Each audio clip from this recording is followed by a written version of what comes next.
The best or the worst from Versace?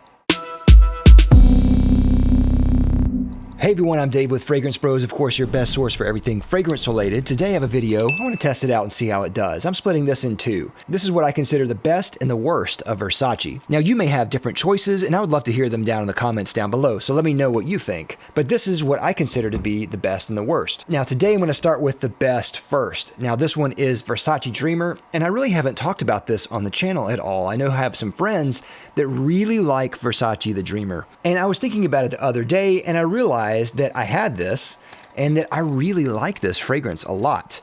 Now, a little bit about this fragrance. It came out in the 2010s. Notes in this are juniper, tarragon, artemisia, iris, lily, flax, tobacco blossom, and amber. And this is a pretty interesting, very unique scent, especially for Versace. Now, Versace has some good scents out there and some that are not so good. And I don't think they're really known for the fragrances that really lead the pack. But they have some that I think are really good, and this is definitely one of them. A lot of people really equate this to maybe a fall type of fragrance, and I can see that I almost pulled the top off. I've already done that before, and that's one thing that I'll get to in just a minute. I don't like this top, but to me, this is more of a spring type of scent. This is very bright, almost luminescent. It's on the sweeter side. It has almost a slight musky quality to it. Now, this does not smell like tobacco or tobacco leaves or anything like that. And I don't really know what the actual tobacco blossom smells like, but this does have a floral component that I think is really lovely and very nice and not really feminine, I think. But I will say that I think this kind of leans more on the unisex side. That may be one reason why it doesn't get a lot of love from maybe the general populace, but it does get a lot of love from the fragrance community. A lot of people really like this. Now, is this fragrance discontinued? I don't really know. I've heard that it's been discontinued a few years ago. It's definitely not on Versace's website, but I can find it at general resellers that sell new products. So I don't really know. Maybe it was discontinued and they still have just tons of product. Now this is a 1 ounce or a 30 ml bottle, and this one has kind of an integrated cap, and you push it down to spray. And while I think that's okay sometimes, I don't like that. Most of the time, I'm really just trying to pull something off because it's just muscle memory at this point. I don't like an integrated cap like that. It has a little Medusa head on there that Versace is kind of known for.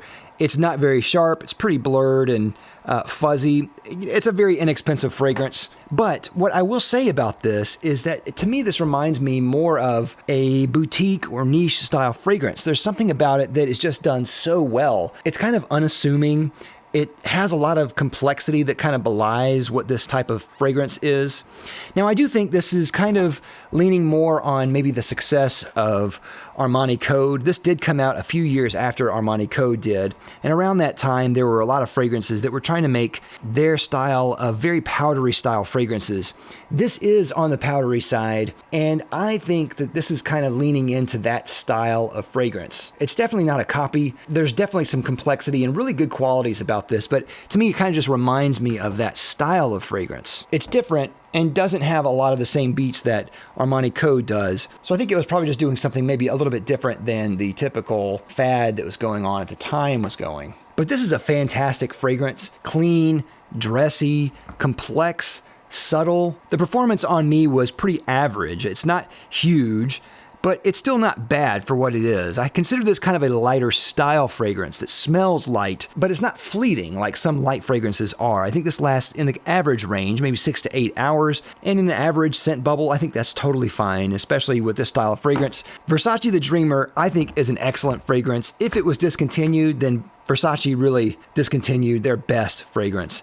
This is a great fragrance. I can see why it's so hyped up in the fragrance community. It's just a breath of fresh air. For having a designer fragrance company make something like this, absolutely great. Definitely check out The Dreamer by Versace. With that, I'd like to thank my sponsor, Fragrance X. Fragrance X is an online reseller that sells thousands of legitimate products for a discounted cost. If you're considering buying a fragrance, definitely check out Fragrance X. I'll have a link down below to them as well as a coupon. But also check out Rakuten.com. Rakuten.com is a website that offers you a rebate with every purchase that you make through their website. They actually have a deal with Fragrance X that offers you a certain percentage in rebates just by buying through Rakuten. So I'll have a link down below to them as well. Definitely check out Fragrance X and Rakuten together.